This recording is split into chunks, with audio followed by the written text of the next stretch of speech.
ये जो मनरेगा की योजना है कांग्रेस लेके आई थी, जो फूड सिक्योरिटी एक्ट, भाई हर व्यक्ति को खाना मिलना चाहिए, वो भी कांग्रेस लेके आई थी। हम बातें नहीं करते, हम नई योजनाएं बनाई है और लागू की है। आज उसी की लड़ाई सारे लड़ रहे हैं, मजदूर लड़ रहे हैं। ठीक, उनके बाद ही हम मजदूर भाइयों के आंदोलन में आए हैं। 2021 के बाद ही रही आवाज उठाना। भाई गरीब का घर में पैदा हो, मैं 1 किला का जमींदार हूँ और गरीब ने नहीं बेरा हो गरीबी के, उनमें बेरा को नहीं।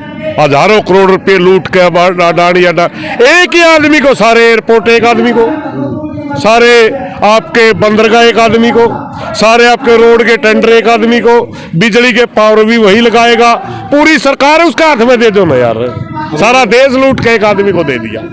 ये सिर्फ पोर्टल की सरकार है, ये ऑनलाइन सरकार है। खट्टर की सरकार भी ना बोलो इसको, ये ऑनलाइन सरकार है। और हमारे जब देहात के अंदर हमारे फोन की रेंज नहीं रहती तो ऑनलाइन सिस्टम कैसे चलेगा? लोग वही फिलहाल हांसी शहर के अंदर हम खड़े और लगातार आप देखोगे पीछे एक जन सैलाब सा दिख रहा है नरेगा के मजदूरों का, और अलग अलग यहाँ पे पार्टी के नेता भी दिखे आपको, अलग अलग राजनीतिक स्टंट भी देखने को मिला। कुछ मांगों को लेकर अभी तहसीलदार मैम मांगों के लिए पत्र दिया गया वो लेके गई है। हमारे पास है ना अलग अलग पार्टियों के नेता हैं और हमारे पास में कांग्रेस पार्टी की एक वरिष्ठ नेता मैम से बात लेते हैं। नमस्कार।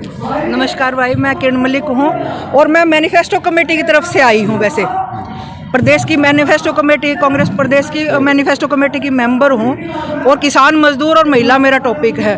तो ये मांगे तो मेरे लिए विशेष है क्योंकि मैं मैनिफेस्टो में इनको ऐड करवाने की कोशिश कर रही हूँ, उसमें जिसमें आशा वर्कर्स भी है, मनरेगा भी है और किसान भी है। किसानों के जो ये मोर्चे हैं इनकी तरफ से भी जो भी चीज़ें आएंगी तो उसको मैं संकल्प पत्र में ऐड करवाने की कोशिश कर रही हूँ। एक बात मैं जानना चाहूँगा मैम कि ये नरेगा की एक रैली बताई जा रही जैसे सुनने में आया, और यहाँ पे कुछ लोगों के बातें हम सुन रहे थे जब कि एक राजनीतिक स्टंट भी बन रहा है यहाँ पे। नहीं, ऐसा कुछ नहीं है। देखो, नहीं पार्टी का कुछ नहीं है, मैंने पार्टी के लिए बोला। देखो, संकल्प पत्र जो है, मैं ये सोच रही हूँ कि हर आदमी के मुंह से वो सुझाव जाए भी। पार्टी आगे सरकारें आती है तो हम क्या करें? हम तो बीजेपी वालों भी आ जाते, बेशक समर्थन तो वो भी कर सकते थे, क्यों नहीं आए भाई? काम तो उनका है, सरकार उनकी, अगर वो आते तो हमारी जरूरत ही नहीं पड़ती। हम भी किसान, मजदूर और जमीन से जुड़े हुए लोग हैं, हमको ये एलियन नहीं है जो मंगल से उतर के आए हैं। उन्होंने जब किसान आंदोलन चला था, किसान मजदूरों का आंदोलन था, उस टाइम भी आरोप लगाए थे कि कांग्रेसियों का आंदोलन है। फिर मोदी जी ने माफी क्यों मांगी कांग्रेसियों से? कानून वापस क्यों लिया अगर वो कांग्रेसी थे? किसान मजदूर की एकता थी, स्ट्रेंथ थी, ये आंदोलन भी जीतेंगे, वो भी जीता था और मोदी ने अब भी माफी मांगेंगे इस खतर में। एक बात मैं जानना चाहूँगा कि अगर सरकार कांग्रेस की आती है, मान लीजिए, हाँ, बिल्कुल, क्या ये मजदूरों की मांगे वो कांग्रेस सरकार को क्या पूरी कर सकती है सरकार? क्योंकि देखिए, मनरेगा जो रोजगार गारंटी योजना के तहत इस योजना को लाने वाला कौन था? वो 180 रुपये से स्टार्ट हुई। स्टार्ट तो हर चीज मिनिमम से स्टार्ट होती है, आगे आने वाली सरकारें उसको बढ़ाती है। आशा वर्कर्स, मनरेगा, रोजगार गारंटी योजना, फूड सिक्योरिटी जो बिल आया था, सारी ये चीजें गरीब के लिए करने वाली कांग्रेस थी और मैं उस प्रतिनिधि के तौर पे आई हूँ। अगर मैं मैनिफेस्टो कमेटी की मेंबर हूँ तो इनसे पूछने आई हूँ कि तुम्हारी सुझाव क्या है, हम क्या डालें? तो उनकी तरफ से सुझाव मिले हैं और मैं इनको ऐड करवाने के पूरा प्रयास करूँगी जितना भी हो सकेगा।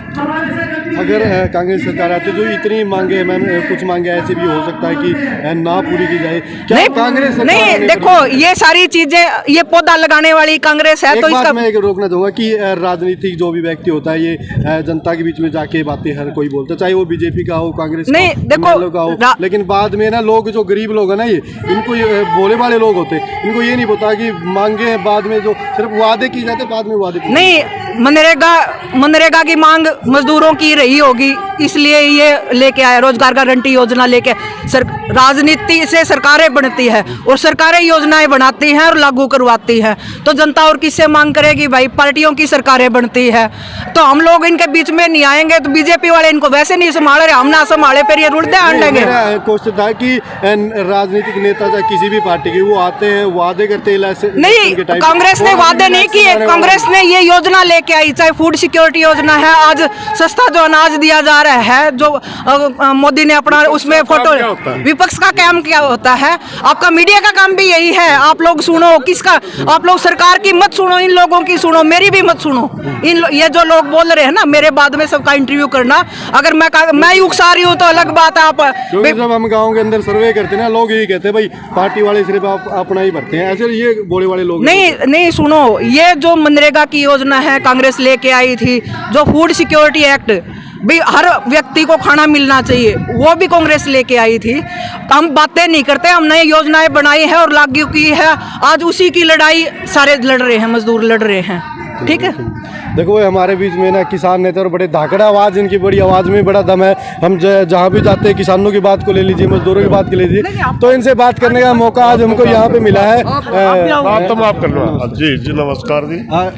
आज फिर कोच साहब यहाँ पे कोत गांव के, मतलब एक गांव का नाम है ना, वो आपके कारण प्रसिद्ध हो रहा है कि आपके साथ गांव नहीं गांव ना, मैं गांव का छोटा एक बच्चा हूँ गांव का। गांव तो गांव होता है, गांव राम यानी परमात्मा के बराबर पदवी होती है राम की, उनसे तो तुलना ना करो मेरी। किसान आंदोलन हो, मजदूरों का आंदोलन हो, कहीं भी सुरेश को ना वहाँ पे मतलब पहुँच जाते हैं, सरकार को बड़े खटकने लगे हैं। देखिए सरकार को खटकना एक वो अलग बात है, किसानों का तो हम संगठन चलाते हैं।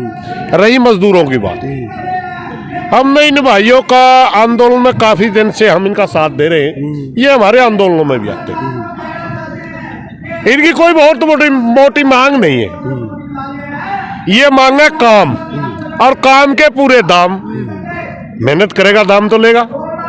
ये मांगा भाई, ये काम मांगते हैं, तब इनको क्या कहते हैं, नहीं काम नहीं, 5 किलो अनाज ले लो।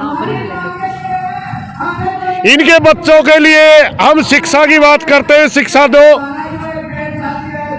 स्कूल में बच्चे पढ़ने जाते हैं, वहां दलिया खिलाया जाता है, यानी आगे वाली पीढ़ी को अनपढ़ बना करके, मौजूदा पीढ़ी को आधा भूखा रख करके, इनके मजदूर भाइयों के खिलाफ जो साजिश रची जा रही है, हम उनके पूरी तरह खिलाफ हैं और हर टाइम लड़ाई में खड़े रहेंगे। किसान की जहाँ तक बात है, किसान में तो 35 साल तक काम करूँ, मगर किसान मजदूर के लिए ये सच्चाई है कि मेरा नया अनुभव है। किसान आंदोलन के बाद ही हम मजदूर भाइयों के आंदोलन में आए हैं, 2021 के बाद ही। रही आवाज़ उठाना, भाई गरीब का घर में पैदा हो, मैं 1 किला का जमींदार हूँ, और गरीब ने नहीं बेरा हो, गरीबी के उनमें बेरा को नहीं।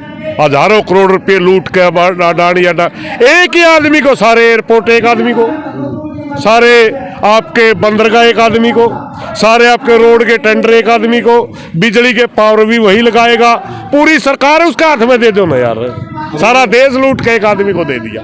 अभी मैं सचिवालय के यहाँ पे एक दिन आपका भाषण सुन रहा था, अभी वहाँ पे धरना दिया हुआ है, वहाँ पे भी देखा जी ये जो लड़ाई एक वहाँ पे जो अभी चल रही है शहर के अंदर, आज भी बड़ा जनसैलाब वहाँ पे है। जी हमारा सारे लोग वहाँ। वो लड़ाई है ना, एक बात काफी सारे लोग जानने की कोशिश करते हैं, सरकार भी जानने की, अलग सरकार है वो भी जानने की कोशिश करती है कि ये लड़ाई ना वो कंपनियों के खिलाफ है, जो बीमा क्लेम की बात आती है वहाँ पे, या सरकारों के खिलाफ है। काफी बार हमें विचार, देखिए मैं बताता हूँ, सरकारें लुटवाती हैं, कंपनियां लूटती हैं। अब बताइए, कंपनी चुनना किसान का अधिकार नहीं, कंपनी जो बीमा कंपनी चुनती, सरकार चुनती है, किसान के खाते से पैसे कटता है, उसी कंपनी पैसा जाता है जो सरकार ने चुनी। ये जो किसान का फसल बीमा है ना, ये कोई किसान की मर्जी पे नहीं होता कि मैं चाहूंगा जिस कंपनी को से मैं करवा दूंगा, क्योंकि इसकी 3 किस्तें होती हैं। एक किस्त हरियाणा सरकार देती है, एक किस्त भारत सरकार देती है, एक किस्त किसान देता है। तीनों का पैसा जमा होता है, और जब फसल मरती है तो कंपनी को वो बीमा देना होता है। हाँ, मगर दुर्भाग्य है डीसी और उनका पूरा प्रशासन ये मानता है कि किसान की फसल मर गई, मगर कंपनी कहती है नहीं गिरदौरी मैच नहीं कर रही।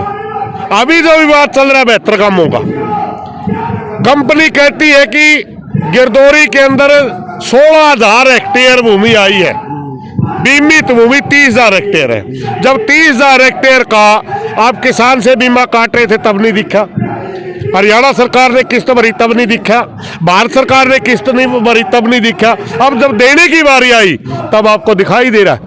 अब गिरदौरी मैच नहीं कर रही, इंक्वायरी करना किसका काम? सरकार का है ना। पैसे दिलवाना किसका काम है? सरकार का है ना, क्योंकि सरकार के कहने से दे रहे हम। हमारी लड़ाई सरकार पे होती है क्योंकि मीडिएटर है सरकार। इसमें कंपनी लूट के भाग रही तो सरकार से लेंगे। और एक बात और यहाँ पे किसानों से जब हमने बात की, उन्होंने एक बात बोली थी कि हमारी किस्तें कटी थी ना, वो किस्तें ही वापस कर दी है अब 2023। वो इस साल की 23 की। हाँ 23 की। वो क्या हुआ, पिछले 10-12 साल से इसी तरह पैसे कट रहे थे, नरमा मर नहीं रही थी, हमारे फसल हो रही थी, हम किस्त भर रहे थे, कंपनी को मोटा मुनाफा हो रहा था, तब तो कंपनी लेकर के चली गई। और जब अचानक ऐसा हुआ, प्रकृति ने कुछ ऐसा रूप दिखा कि लगातार 3-4 साल तक नरमा मर गई। अब देने की बारी आई तो हिसार डिस्ट्रिक्ट किसी को मंजूर नहीं है, और फिर सरकार ने कहा कि हम कंपनी की तरह आपका बीमा करेंगे। एक दिन पोर्टल खोल के बंद कर दिया, क्योंकि इस नियत में इस सरकार मनोहर लाल खट्टर है, ये मानसिक तौर पर किसानों के खिलाफ सरकार है। लास्ट क्वेश्चन एक पूछना चाहूंगा कि किसान और मजदूर दोनों के खिलाफ सरकार है ये सिर्फ पोर्टल की सरकार है, ये ऑनलाइन सरकार है। खट्टर की सरकार भी ना बोलो इसको, ये ऑनलाइन सरकार है। और हमारे जब देहात के अंदर हमारे फ़ोन की रेंज नहीं रहती तो ऑनलाइन सिस्टम कैसे चलेगा? लोगों को, जिन लोगों को 50 और 100 के नोट में फ़र्क नहीं पता, वो लोग कैसे करेंगे ये ऑनलाइन वाला सिस्टम?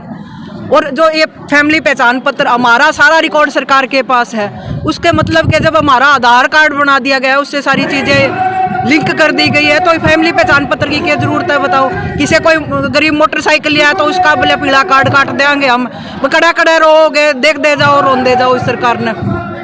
सर एक लास्ट क्वेश्चन मैं पूछना चाहूँगा, 13 तारीख के लिए एक बड़ा संदेश है वो पब्लिक को मिल रहे, और अभी नहीं 13 तारीख की कॉल संयुक्त मोर्चा की कॉल नहीं है। अच्छा, मैं संयुक्त मोर्चा कोऑर्डिनेशन कमेटी का मेंबर हूँ, हरियाणा का प्रभारी हूँ। वो किसानों की मांग, कुछ साथी संयुक्त मोर्चा से अलग हुए थे, ये कॉल उनकी है। 13 तारीख की कॉल संयुक्त मोर्चा की नहीं है मेरे भाई। ठीक है। देखो भाई, आपने कांग्रेस के नेताओं के भी विचार सुने, किसान नेताओं के विचार सुने। अब आम पब्लिक है ना, जो बड़ी पब्लिक होती है, हम हर बार कहते कि राजनीति के लोग इनके बीच में आते हैं, इनको पागल बनाते और वोट ले जाते, और ये ऐसी के ऐसी रह जाते। और आज भी एक वही नज़ारा देखने को मिला, एक गरीबों की आवाज़ यहाँ पे उठी थी, उसको राजनीतिक मंच वो बना दिया गया। आप अपनी राय कॉमेंट में जरूर देना, वीडियो शेयर कर देना। जय हिंद, जय भारत, सत्यमेव जयते।